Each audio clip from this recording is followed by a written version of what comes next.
¿Qué es la pobreza? ¿Cómo se mide la pobreza? La pobreza es, si querés ponerle un poco, una definición un poco más técnica, es un caso especial de una medición de nivel de bienestar, ¿no? En este caso, o de falta de, donde en realidad uno luego tiene que operativizar ese concepto, o sea, de Claro. bienestar, qué significa bienestar, cómo lo medimos y demás, ¿no? Y ahí vas a tener diferentes alternativas. La que se usa en Argentina es una bastante tradicional y quizás la más tradicional en la medición de la pobreza, que es la pobreza monetaria y en el caso de Argentina la pobreza por ingresos. Digo monetaria porque podría utilizarse alguna otra variable monetaria diferente al ingreso, ¿no? Que podría ser el consumo o el Claro. gasto del hogar que tiene en el mes. En el caso de Argentina, al igual que en la gran mayoría de los países de América Latina, se utiliza el ingreso.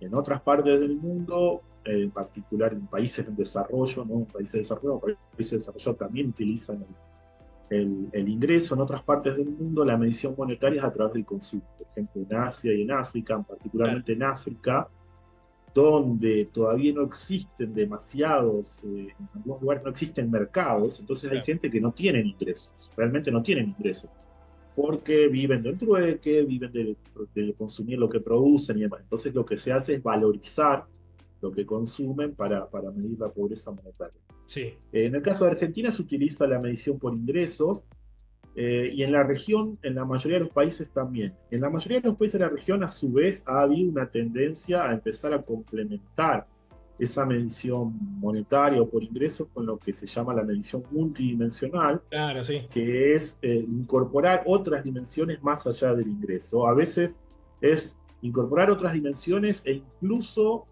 entre esas dimensiones está el ingreso. Por ejemplo, la medición de pobreza multidimensional de México tiene el componente ingresos incorporado, es una de las dimensiones. En otros países no, es una mención que prescinde del ingreso, que utiliza directamente otras dimensiones como son educación, la calidad del trabajo, acceso a servicios de infraestructura, Claro. calidad de la vivienda, salud, conceptos nuevos que están apareciendo también como seguridad alimentaria y demás. En definitiva, son diferentes formas de aproximar un fenómeno, pero que quizás hacen foco en diferentes dimensiones. La medición multidimensional es más parecida, si querés, una sofisticación de la tradicional medición por necesidades básicas insatisfechas, Bien. utiliza indicadores un poco mejores y demás, también se hace más frecuentemente, pero trata de medir algo parecido a lo que en su momento hacían las necesidades básicas insatisfechas, y es una medición que trata de capturar mayormente, si querés, el componente estructural de la pobreza. Vos vas a ver en esas mediciones, en general, entre una y otra no vas a ver cambios muy fuertes, salvo que ocurra alguna tragedia, no Claro, sé, que sí. desaparezcan las redes de cloaca. En Claro. general no tenés que hay un salto muy fuerte de uno en otro. En cambio, la medición monetaria o la medición de ingresos capta mejor la situación coyuntural, de mercado laboral, económico. Por eso la mayoría de los países no reemplaza una con otra, sino que las usa de forma complementaria, porque informan, si querés, diferentes aspectos del mismo fenómeno, que es esta cuestión del bienestar, algunas más de corto plazo, como captan mejor las variaciones de corto plazo, como la pobreza monetaria, y otras, como la pobreza multidimensional, capta más la de mediano y largo plazo. Claro.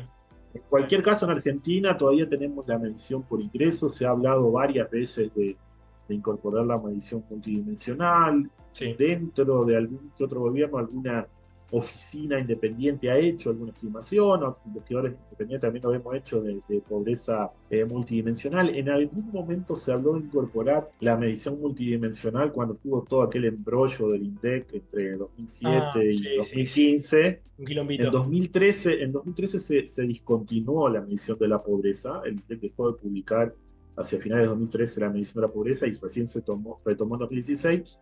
Y en ese momento se hablaba algo así de como que, como se dice, salir del laberinto por arriba. Sí. La idea era incorporar una medición nueva, que fuera la multidimensional, pero bueno, no se llegó a eso. No sé ahora si está en estudio, creo que no, o al menos no escuché nada. Sí. Pero eventualmente Argentina debería ir también en esa dirección de incorporar esa medición complementaria que está.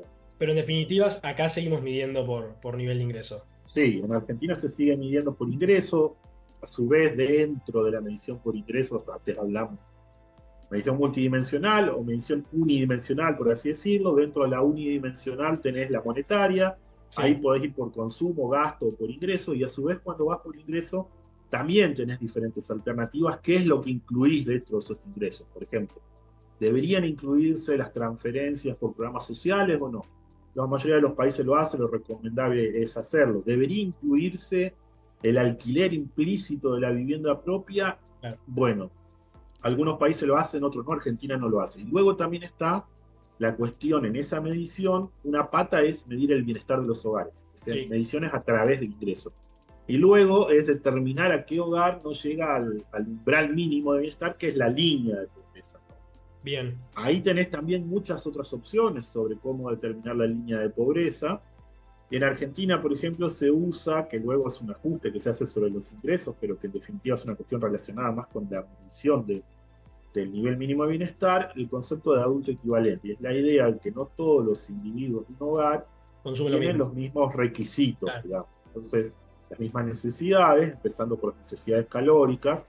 Entonces hay una tabla que utiliza el INDEC que se llama adulto equivalente, que es la que rankea esas necesidades al interior del hogar y hacen, por ejemplo, que la línea de pobreza de un hogar donde viven dos adultos y dos menores Sí, sea más baja que una línea de pobreza de un hogar donde viven cuatro adultos. A pesar claro. de que en los dos hogares viven cuatro personas, la composición del hogar es diferente en términos demográficos, de edades, de género y demás, y entonces las líneas que se aplican a cada hogar también son diferentes.